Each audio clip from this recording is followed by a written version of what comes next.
Absolument extraordinaire.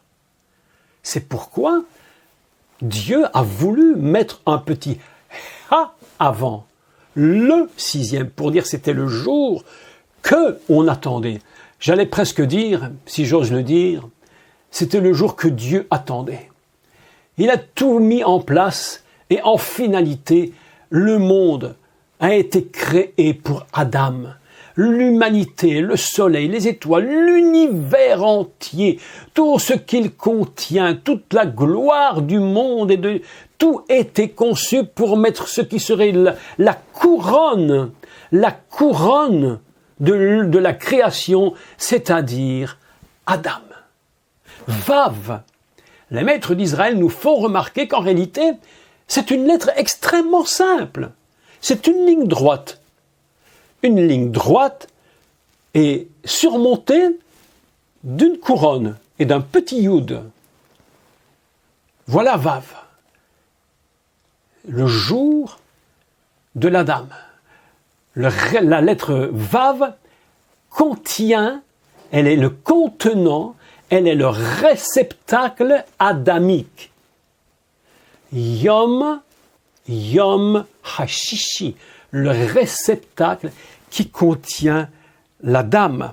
Voilà quelque chose d'absolument extraordinaire. Alors, faisons une petite diversion et prenons tout notre temps pour expliquer. Ce que je vais vous expliquer maintenant est assez particulier. Je ne pense pas que vous ayez entendu ça une seule fois dans votre vie. Encore que je ne veux pas dire que vous ne savez rien, pas du tout, mais ce que je vais vous expliquer est assez surprenant. Tous les jours de la création sont donc Yom Sheni, Yom Shlishi, Yom Ramishi. Et tout à coup, nous apprenons qu'il y a Yom Hashishi, et je regarde quelque chose de surprenant, et qu'est-ce que je constate? Eh bien, c'est que dans la Torah, il est écrit, alors c'est au verset, alors, attendez, je le cherche, le 7e jour, chapitre 2, verset 2, chapitre 2, verset 2, il est écrit, concernant le 7e jour, écoutez bien ce que je vais vous montrer, tout à fait surprenant. Au 7e jour, il n'est pas écrit Vaï Erev, Vaï Boker, Yom Shlishi. Il n'est pas écrit cela. Qu'est-il écrit en hébreu? Je le lis. Donc, il bénit, Vaï Barer Elohim, il les bénit. Il le bénit, Vaï Barer Elohim, et, écoutez bien, ici, il faut bien écouter. Et Yom HaShvihi. Et Yom HaShvihi. Le jour, si vous voulez, le 7e. Nous avons donc une explication assez surprenante. C'est que le 7e jour contient lui aussi un He devant. Hashvihi, Hashevihi, le 7e. Mais il y a quelque chose en plus qui est rajouté au 7e jour qu'on ne trouve nulle part. Et là, il va se produire quelque chose d'assez incroyable par rapport au Vav. Écoutez bien l'explication très très particulière. Et Yom Hashishi. Et s'écrit Aleph Tav. Traduction hyper connue de tous les chrétiens dans le monde. Traduction de Aleph Tav, Alpha et Oméga. Et nous avons ici quelque chose d'impressionnant qui est en train de se produire. Alpha et oméga, Aleph Tav. Qu'est-ce que c'est que le Aleph Tav? Aleph, première lettre, Tav, dernière. Et le Tav, lui, signifie la marque, le sceau, la signature. Qu'est-ce que c'est que Aleph Tav? C'est un mot que jamais aucun traducteur n'a pu traduire, parce qu'il n'existe aucune traduction de ce mot. Aucune. C'est purement Torah. Comme si Dieu avait dit, attention, je vais vous faire remarquer quelque chose, toute ma création dépend de l'alphabet divin céleste. Tout est créé là-haut par mon alphabet divin, c'est-à-dire par la parole que je prononce. Et je vous l'écris ici-bas pour que vous ayez un code, que vous puissiez comprendre que c'est moi, Hachem, le créateur de l'univers, qui suis toute la parole de l'Aleph au Tav, de l'alpha à l'oméga, c'est moi. Dieu dit c'est moi, c'est personne d'autre, ce n'est que moi. Et voilà que le 7e jour, c'est le seul des 7 jours. Mais écoutez, c'est impressionnant. Le seul des 7 jours qui commence par Et. Et il dit Het Yom, le jour de l'alphabet divin, le jour je dirais, de l'univers divin dans sa totalité. Est-ce que vous me suivez bien? Je vous parle des choses un peu incroyables et un peu complexes. Mais j'essaie de ne pas aller trop vite. Nous avons 2 heures aujourd'hui ensemble pour expliquer tout ça. Et je prends tout mon temps. Je répète donc que l'alphabet divin dépasse notre imagination. Et que l'alphabet que nous avons de l'alphabet hébreu ici-bas, ce n'est que là, je dirais, l'écriture, le signe écrit. D'ailleurs, écoutez bien ce que je vais dire. Le signe écrit de quelque chose qui est absolument inconcevable. Mais qui d'entre nous, qui sur la terre depuis le commencement de l'univers peut dire je connais qui est Dieu? Même Job posait la question, mais je paraphrase, il dit mais qui es-tu? mais je ne te connais pas, je croyais te connaître, mais en finalité je me rends compte que tu es au-dessus de tout, tout existe par toi, et moi qu'est-ce que je suis? Je ne suis rien. Écoutez ceci maintenant. Je vais introduire maintenant quelque chose que jamais, je pense, ou probablement pas souvent d'ailleurs, très rarement. Je vais introduire le Vav. Que Dieu me permette d'introduire le Vav dans le Het. Entre le Aleph et le Tav, je vais introduire le Vav. Et nous avons subitement un mot qui apparaît. Parce qu'il faut vous dire ceci. Aleph Tav, c'est la première et la dernière. Donc au milieu se trouvent 20 lettres. 20 lettres. 20 en hébreu, c'est taf. Le réceptacle, comme une main, une cuillère. Les 20 lettres du milieu sont comme un réceptacle qui contient les 20 lettres. Et devant et derrière, Aleph Tav, et au milieu, il y a ces lettres. Et nous allons unir le Aleph avec le Tav. Mais comment lier le Aleph avec le Tav? Comment faire? Il faut y mettre un crochet. Il faut y mettre quelque chose qui va les unir. Quelle est cette lettre qui unit? Vav.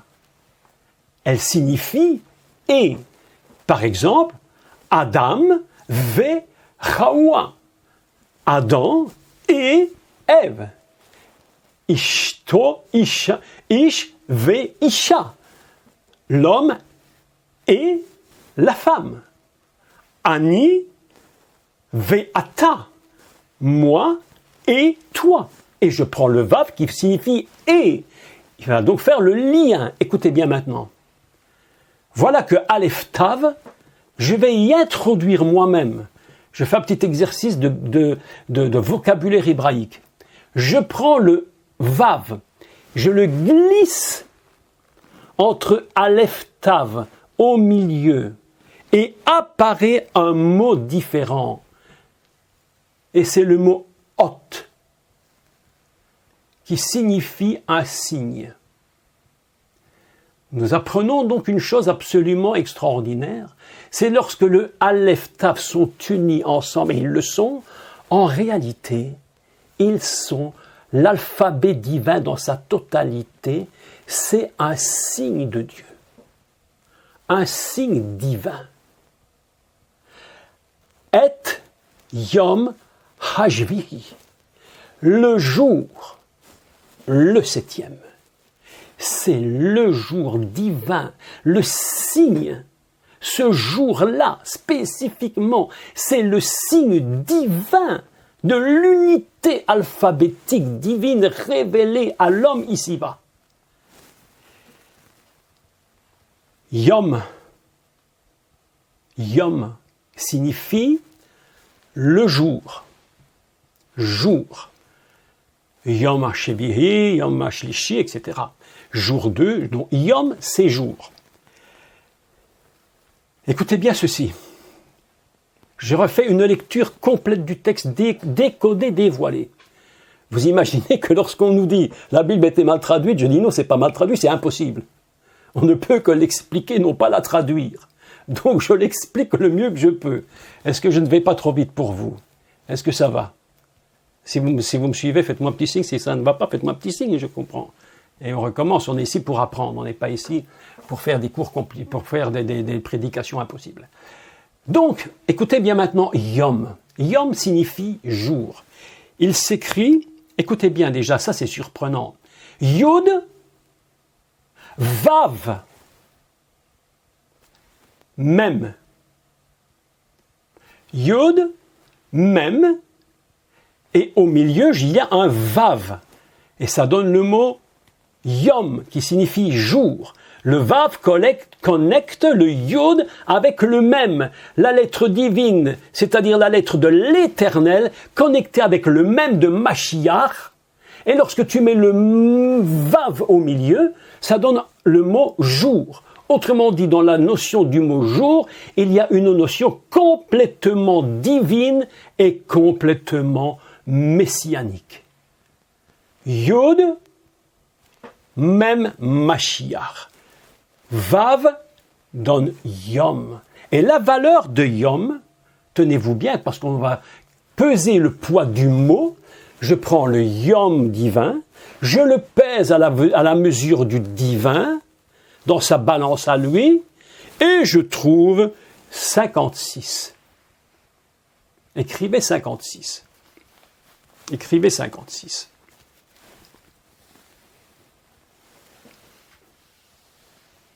D'accord? Si je fais une guématria, une recherche du poids du mot, il y a 3 façons, je vous rappelle, de calculer la valeur d'un mot. Si je choisis une des valeurs, je vais mettre une expression hébraïque qui vaut 56. Eh bien, mes amis, je mets dans la balance de Yom, je mets les Adonai pour l'Éternel. Valeur 56 pour l'Éternel. Qu'est-ce que c'est que ce Yom? Eh bien, ce Yom, ce jour, il est conçu pour l'Éternel. C'est un jour de Dieu. Pourquoi je vous rappelle que lorsqu'il est écrit, c'était comme 10 heures, il faut lire, c'était l'heure de Dieu. C'était comme 10. C'était comme 10. Ainsi, lorsque je relis le 7e jour et que je me permets de rajouter un Vav dans le Et, qu'est-ce que je lis? Eh bien, j'ai une autre lecture qui se produit. Je peux lire « Ce fut le soir, ce fut matin »,« Vayerev, vayeboker »,« Et yom hashvihi » et je pourrais le traduire avec le Vav, et ce fut soir, ce fut matin, le signe pour Dieu, le 7e jour. Et le 7e jour prend une dimension absolument incroyable, parce que cette dimension du 7, c'est le jour qui est le signe de Dieu, où Dieu dit, ce jour-là, je me le réserve, c'est mon jour à moi. Et vous allez remarquer que lorsqu'il est écrit, écoutez bien, écoutez la subtilité de la grammaire. Je fais une subtilité de grammaire hébraïque. On discute beaucoup sur Shabbat dans l'Église actuellement. Il faut le faire, il ne faut pas le faire, il faut le faire comment, ne pas le faire comment pas, je ne sais rien. Tout ça, à mon avis, a très peu d'importance parce que la réalité est autre. Le Et Yom HaShishi, c'est le seul jour des 7 où il est écrit Et. Les autres jours, vous ne le trouvez pas. Le seul jour. Et Yom HaShvihi. Et Yom HaShvihi. Le 7e jour. Eh bien, ça correspond, tenez-vous bien, à la création du monde au commencement de ce qu'on appelle le commencement du projet divin du Bereshit. Bereshit bara Elohim et Hashamaim. Ve et Haaretz. Et si je vais rajouter un vav pour lier le et et le aleph et le tav, je pourrais lire Bereshit bara Elohim, le signe des ciels, le signe de la terre. Le vav est en train d'unir la totalité céleste. C'est pourquoi je vous dis, lorsque tu lis la Torah, et spécifiquement tout le début de la Torah, les premiers chapitres, nous ne sommes plus dans un système temporel. Nous sommes dans un système complètement éternel. Nous n'avons plus du tout la même vision du texte. Est-ce que vous me suivez à travers cela? Je sais que c'est pas simple à comprendre pour tout le monde, parce que ce sont des dimensions qui vont presque nous dépasser. Comment une seule lettre peut-elle bouleverser l'univers?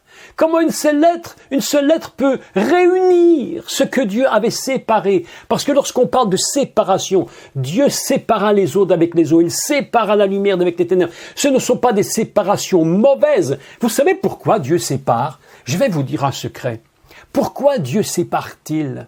Eh bien, c'est parce qu'il va utiliser le vav, parce qu'il dit « Mon vav éternel va réunir le haut et le bas, le ciel d'en haut et la terre, va réunir les eaux d'en haut et les eaux d'en bas. » Et il va placer cette lettre vav, il va dire « C'est la lettre qui réunit et qui vous amène dans cette idée d'éternité. » D'ailleurs, le Mashiach jamais n'a parlé de vie temporelle.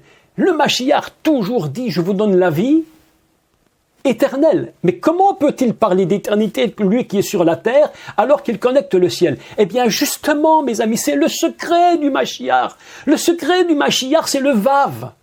Celui qui est capable de venir le jour. Il apparaît le jour du Vav. Pourquoi est-ce qu'il apparaît le jour du Vav? Il apparaît le jour du Vav parce que justement, sa nature, c'est de connecter le ciel et la terre, de reconnecter l'éternel avec l'humanité. C'est pourquoi il dit, je vous ai donné la vie. Celui qui vient à moi, le Mashiach, qu'est-ce que je peux lui donner d'autre que le réceptacle? Et le réceptacle, c'est quoi? C'est le Vav de la création de l'univers. Mes amis, je ne sais pas comment vous ressentez ces choses.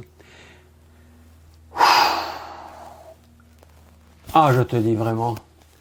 Là, on est arrivé à un niveau, je crois que beaucoup de gens ont dit, mais comment est-ce possible d'avoir... Si ce n'est pas Dieu qui a écrit la Torah, personne ne l'a écrit, mes amis, je vous le dis, c'est impossible. Si ce n'est pas Dieu qui l'a écrit, et je ne fais que passer sur... Il y a plein de choses que j'aurais voulu dire, mais je n'ai même pas le temps de vous les dire. Il y a j'allais dire, c'est presque humainement, ça devient une sorte de folie humaine d'essayer de comprendre la Torah. Un rabbin disait, les seuls livres qu'il ne faut pas étudier, c'est le début de la Torah. Parce que personne n'y comprend rien, et on n'y comprendra jamais rien. Alors, parfois, je me dis, mais j'avais pensé ça, mais c'était pas faux. Mais en réalité, ça pose un autre problème, une autre question que j'essaie de résoudre, et parfois je trouve pas. La réponse.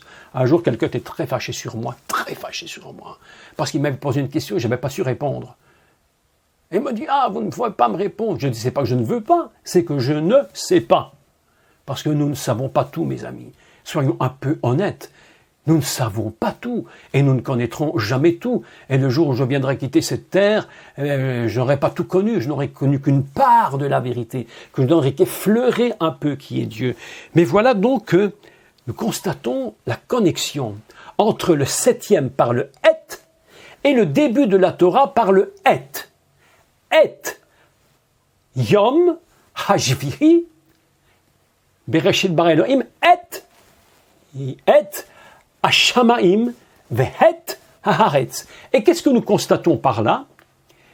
Eh bien que la notion du commencement de l'univers et ce qu'on appelle le 7e jour, en réalité, sont connectés ensemble. Ils sont reliés ensemble par cet alphabet divin qui est le signe même de la puissance créatrice de Dieu. C'est pourquoi Shabbat, mes amis, je vais vous dire un secret du Shabbat. Le secret du Shabbat. Et je voudrais que tout le monde le comprenne, mais c'est compliqué. Le Mashiach l'avait très bien compris. C'est qu'en réalité, le Shabbat, c'est ce qui va entourer la création. Le monde entier est créé avec Shabbat. C'est l'univers entier qui est entouré du Shabbat. Et le Shabbat va diffuser toute sa puissance à l'intérieur de la création. Vous imaginez bien que lorsque Hachem crée son monde, et pendant qu'il crée le 2e jour, le 3e, le 4e, Dieu n'est pas stressé. Dieu n'est pas fatigué. Mais non. C'est pourquoi on ne peut pas dire Dieu se reposa puisqu'il n'était pas fatigué. Il faut dire Dieu fait Shabbat, il arrête. C'est-à-dire qu'il va connecter la totalité de l'univers. Et la valeur de et plus vav au milieu produit le signe. Et c'est ainsi que nous lisons et yom hashvihi. Et si je mets le vav, le signe pour Dieu le 7e jour. Voilà une lecture assez impressionnante. Lecture assez inimaginable.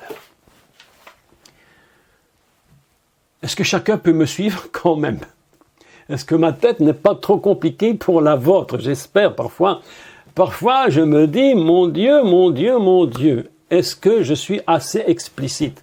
C'est pour moi tellement naturel et simple, mais je sais que pour une nouvelle compréhension, ça peut paraître extrêmement compliqué. Néanmoins, mes amis, nous apprenons une chose, c'est que la Torah est divinement écrite. Que chaque lettre de l'alphabet est remplie de l'esprit du Messie. Chaque lettre, tu imagines chaque mot, tu imagines chaque phrase, tu imagines toute la Torah, la puissance qui se dégage d'un tel texte nous fascine totalement. Je voudrais vous parler encore de quelque chose d'inimaginable concernant le Vav. J'ai fait quelques recherches personnelles sur le Vav et j'ai constaté une chose formidable. Pour l'expliquer, je vais encore rester on a fait déjà presque 1 heure ensemble. Je vais encore faire 10 minutes et puis on fait une petite pause et on recommencera. D'accord? Pour la 2e session. Parce que tout doit être tellement compressé pour comprendre. Vous savez que la Torah, puisqu'elle est éternelle, elle n'a évidemment ni commencement, ni fin. C'est logique. Donc nous, en tant qu'humains, on se trouve dans un système extrêmement compliqué. On se demande, mais où est-ce qu'on se trouve? À quel moment on va se trouver? Qu'est-ce qu'on va faire au ciel? On va s'ennuyer, là. Une éternité à faire quoi? Déjà, quand on a 80 ans sur la Terre, parfois les gens s'ennuient. Mais une éternité, c'est très long. Mais pas du tout. L'éternité n'a pas de temps. Donc, la dimension éternelle exclut le temps que nous connaissons. Et c'est tellement vrai que la Torah nous enseigne que lorsque nous serons avec lui là-haut, c'est pourquoi je vous encourage à y être. Il est écrit qu'il n'y aura pas de soleil, pas de lune, pas nécessaire. L'éternel Dieu sera la lumière. Autrement dit, le temps disparaîtra, mais nous existerons dans un corps glorifié, mais hors d'un système-temps. Donc, pourquoi je vous dis cela en quelques mots? Pour vous dire que puisqu'il n'y a pas de temps dans la Torah et dans l'éternité, tu ne sais pas par quel bout prendre. À droite, à gauche, de gauche à droite, de haut en bas, de bas en haut, avant en arrière, arrière en avant, tu ne sais même plus. Donc tu peux lire la Torah inversement. Tu peux lire à l'envers. Elle te donne une autre explication. Donc je me suis dit, pourquoi ne pas lire ce verset à l'envers? C'est incroyable. Comment puis-je lire le verset à l'envers? Donc, lorsque tu lis « et », en réalité, ce mot donc n'existe pas, mais lorsque tu lui rajoutes un « vav », il signifie donc « ot », le signe. Maintenant, je reprends le « et ». Je retourne le mot. Je retourne le mot. Et au lieu de lire « et », je lis « ta ». Donc, tav, aleph. Je retourne. Non plus aleph tav, mais tav, alet. Je retourne le mot. Et qu'est-ce que je trouve qui apparaît? Un autre mot. Non, mes amis, c'est le génie de l'hébreu. Le génie de la langue hébraïque. Tu peux le lire devant, derrière, en haut, en bas. C'est absolument fabuleux. Fabuleux. Je retourne le mot, je ne l'ai plus être, je lis ta. Et que veut dire ta? Ta signifie une cellule. La cellule humaine qui contient, elle, de l'ADN. Cet ADN, elle est dans le ta. C'est la cellule même dans laquelle va se trouver toutes les données. ADN, qu'on appelle, je vais le lire parce que c'est compliqué, je ne suis pas un grand scientifique, même pas du tout, même pas petit. Mais je crois connaître un peu la pensée de Dieu. Qu'est-ce que c'est que de l'ADN qui se trouve dans la cellule ta? Eh bien, c'est ce qu'on appelle acide désoxyribonucléique. ADN. Et lorsque l'on prend la valeur de acide désoxyribonucléique en hébreu, tenez-vous bien, mes amis, mais tenez-vous bien, sa valeur numérique est de 227. Écoutez ceci. Lorsque je retourne le mot « est » en « ta », je viens d'apprendre qu'à l'intérieur de cette cellule se trouve le secret qui fait vivre l'humanité et l'humain. Et le 227, c'est la valeur de ADN. 227 est égal à quoi en hébreu? À deux mots incroyables, inimaginables du commencement de l'humanité adamique. Adamique. Et quel est le mot qui vaut 227? Zahar. Selon qu'il est écrit dans la Torah, Zahar ou Nekeva. Il les créa, Vayebarer Zahar ou Nekeva, il les créa mâle et femelle. Zahar 227, qui se traduit en réalité par le souvenir. Qu'est-ce que c'est que cet ADN? C'est le souvenir de Dieu en toi-même. Lorsque Dieu te donne de l'ADN pour que tu existes, il dit « et le souvenir que si tu existes et si tu es ce que tu es, souviens-toi que c'est moi qui t'ai fait. » Souviens-t'en, ne l'oublie jamais. Zahar 227 égale à ADN, qui signifie lui en hébreu Aleph, Dalet, Nun, Adonai, mon Seigneur, mon Seigneur. Mes amis, si vous n'êtes pas stupéfaits, écoutez, je ne comprendrai plus rien, parce que là, je me dis, on est arrivé à un niveau divin qui dépasse l'imagination.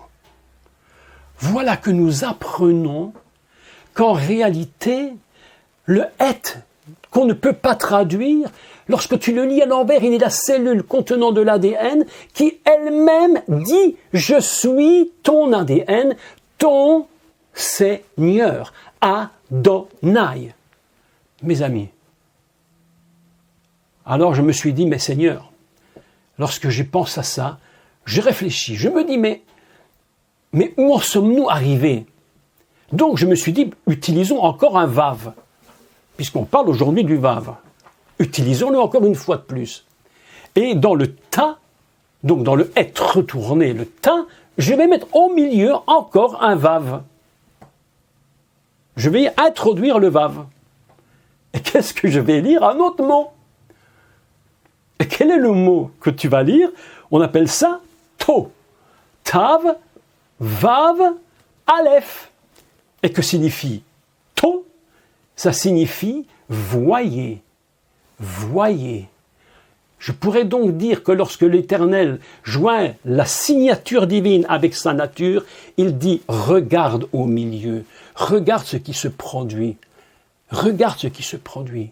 Je suis ton Adonai, je suis ton ADN, je suis ton 227. C'est moi qui ai été créé le jour 6. Est-ce que c'est pas extraordinaire? C'est moi qui t'ai créé le jour 6e. C'est pourquoi Dieu te dit, j'ai appelé ce jour Hashishi. Et comme il était Hashishi, qu'il était le jour J, je ne pouvais faire autrement que de dire, puisque c'est le jour suprême de la dame, et que maintenant je peux arrêter, alors j'ai appelé mon 7e jour, Et Yom Hashvihi.